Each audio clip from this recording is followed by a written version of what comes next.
that simple. An order block is where you want to be trading from, and there's three things that validate an order block. So the first thing is we're looking for a market structure shift, right? The second thing we're looking for is a fair value gap, right? And the third thing we're looking for is a premium, and we're going to be discussing what we mean by this. So again, to give us some extra confluence and to give us some context, we are above the daily opening, so we're anticipating this to be the high of the day. Right, so always use the power of three with some kind of context. We're expecting this to be the high of the day.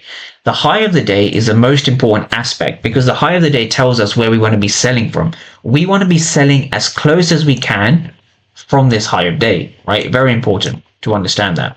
So now from here, let's kind of break these concepts down a little bit further.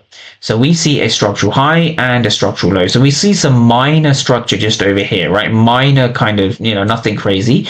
We need to see a change in the state, right? We need to see price shifting. So we see price giving us equal lows, which for me, for this particular setup, is just about good enough, right? So we see a shift over here, tiny shift over here. In fact, we see a more kind of solid shift over here. So this is what gives us our step number one.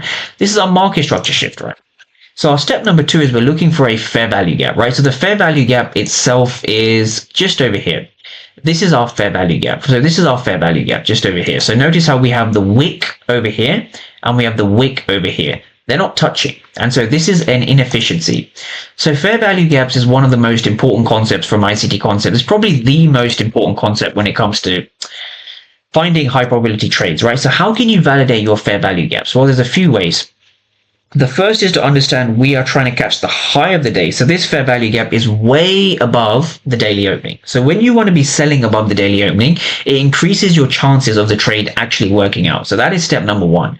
Step number two is we've had a shift of structure to qualify this fair value gap. But step number three, if you look carefully, we have a structural high and we have a structural low. So notice how we have our 50% level over here. What does this 50% level represent, right? What does this here represent? This 50% level means that anything above it is in a premium. A premium is where we want to be selling from, right? So this is essentially our premium area. So we're waiting for price to come into this area and we want to see some kind of a reaction, right? What reaction are we looking for?